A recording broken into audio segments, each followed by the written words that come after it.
Welcome to Brittney Lately.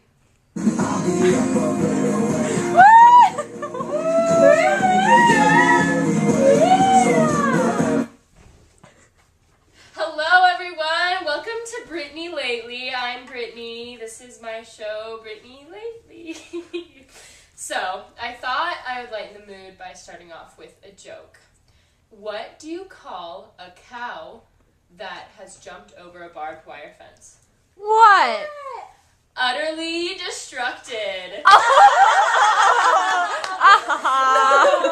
Don't worry, that's all the jokes I'll tell tonight. So, I'm very excited for our show tonight because Steve Jobs, before he died, he created a time machine and he gave me the rights to use it. So, naturally, I brought back 3 of my favorite historical figures from history. So, our first guest tonight is Socrates. Everyone, please welcome Socrates. Yay! Yay!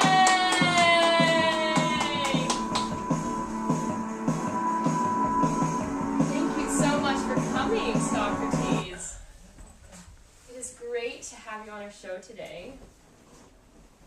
Thank you so Thank much you. for giving Thank this you for opportunity. coming. We are honored to have someone of your kind here today. So, well, could you introduce yourself a little? Tell us a little bit more about your accomplishments, your life, and everything. Yeah, well, my name is Socrates, and I'm from Greece, and I'm a philosopher. I think people in your time refer to me as the founder of Western philosophy. Yes, that is true. That's right? Yes. Oh, okay. Well, I had many students. Some of my greatest prodigies were Xenophon and Plato. I was very involved with coming about with the Socratic method. Mm-hmm. That's what you present day people Yes. have referred to my method of problem solving as the Socratic method, and yeah, I was very active in coming up with new ideas at our time. Yes, well, thank you for that. Can you tell us a little bit more about the Socratic method? Well, the Socratic method was something that I developed when at this time there were a lot of unanswered questions and contrasting opinions, and the Socratic method is the way by which we can analyze a hypothesis or a theory with additional questions. The goal, I think, of the Socratic method was to be able to relate to different perspectives, to identify contradictions in the hypothesis and problems and what our beliefs were. That way we could be more open-minded and understanding of all the different opinions and theories at the time. Incredible. Very incredible.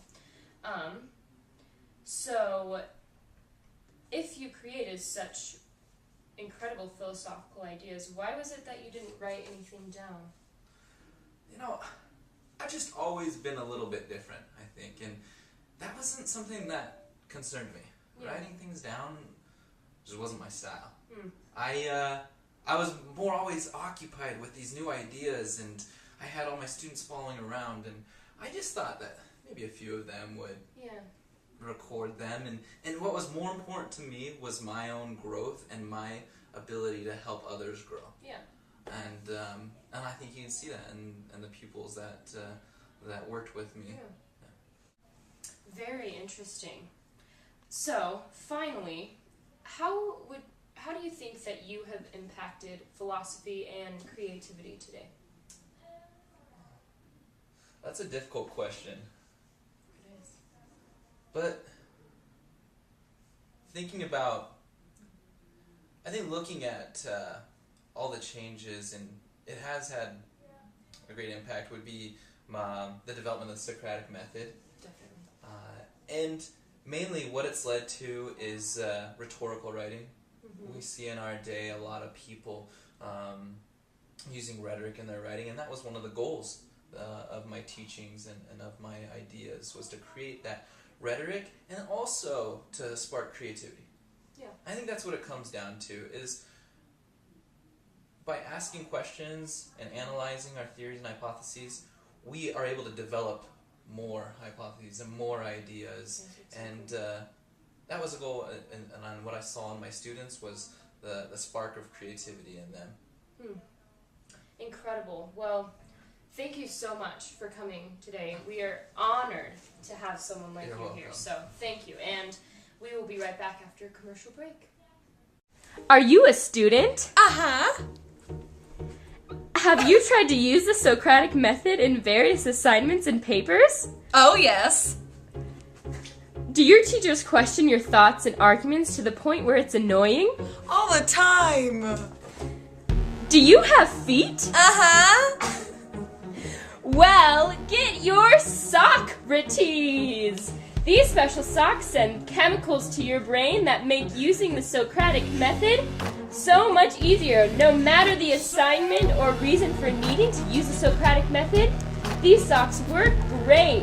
Just put them on and you will feel as philosophical as Socrates himself. Only $38.76 per pair. Get yours today.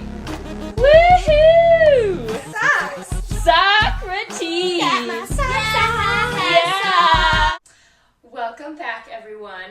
I'm excited, so excited to announce our next great guest, Mr. Alexander the Great. Yay! Hello, and thank you so much for coming today. We are very, very excited to have you. Could you just tell us a little bit about yourself? I don't know who doesn't know who you are, but if you could just tell us more about you, who you are. Well, I was the king of Macedon. I was tortured by the one and only Aristotle. And by tortured, I mean tutored, forgive me. I was tutored. Sometimes tortured, I'm sure. Oh, yes. I was tutored by the one and only Aristotle. I never lost a battle, and some people may call me one of the best commanders of all time. And most of all, by the age of 30, I had the largest empire of the ancient world. Wow, everybody, isn't this guy so amazing? Do you see why I brought him back? Now, will you tell us a little bit more about your tutor, Aristotle? Oh, he was just magnificent. He taught me everything anyone would need to know. He taught me about philosophy, medicine, art, morals, religion, and logic. Wow. He also helped me to develop a liking for Homer's works, especially the Iliad. Wow. He sounds like an amazing tutor. So, now, as you've mentioned, you are an excellent military leader. What is your greatest advice as to how one might show creativity in their leadership, just as you did? Well, it definitely wasn't easy. Something that one might call creative in my leadership was the amount of planning I put into battles. I was not one to simply go into a battle without knowing what me and my men would do, but the important part is how you execute the plan. You have to execute the plan with determination and diligence. This helps me to be a creative and successful leader, and I know it will help others as well. Wow, that is amazing advice. Creative as well. Well, that's all the questions I have for you. Thank you so much for coming tonight. Oh, We thank you. are so thankful to have you. We will be right back after this commercial break. Have you ever wished you could write on parchment just like they did in Alexander the Great's day? If not, you should! Luckily, we are offering you your very own parchment pack! Wow! It may look like it's made from trees and like it's ordinary paper, but it's not. Touch it and see it's made from real goat skin. Be one of the first 50 people to call and you will get a parchment pack signed by Alexander himself. Call 1-800-I-WANT-PARCHMENT today! Welcome back to Brittney Lately! Welcome back, everyone. Next, we have our very last guest for tonight. She is a very powerful woman from history. Please put your hands together for Theodora!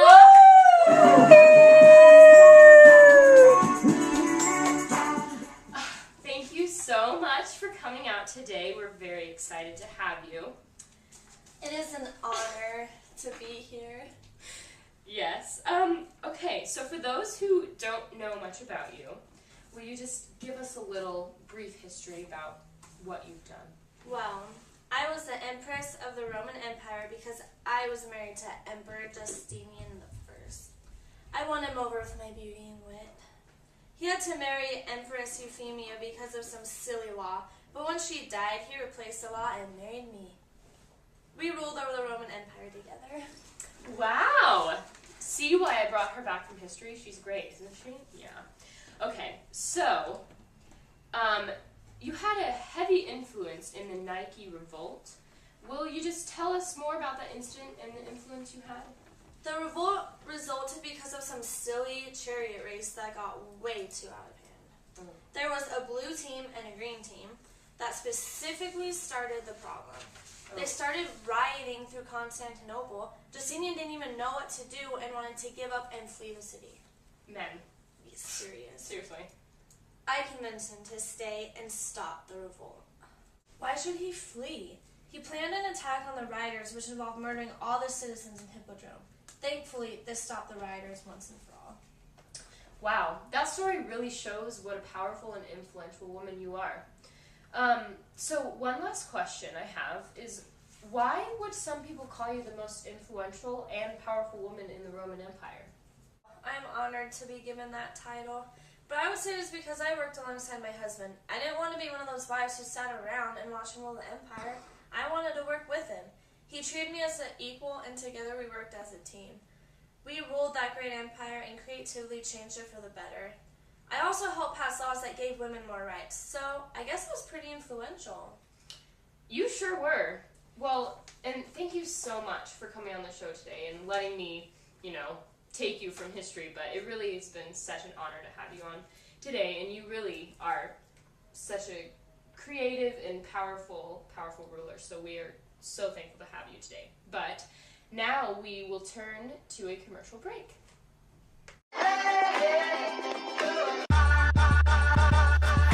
Looking at me.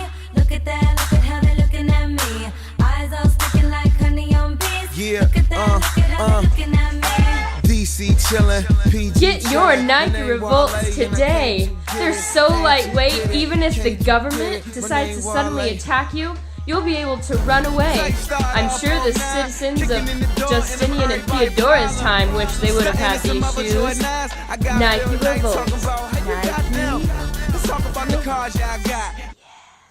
Well, everyone, that's our show for tonight. Thank you so much, Socrates, Alexander, and Theodora, for coming out. We are so grateful.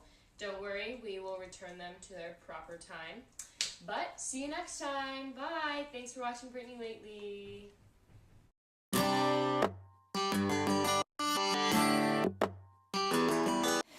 I remember when we broke up the first time, saying this is it, I've had enough. 'Cause like we hadn't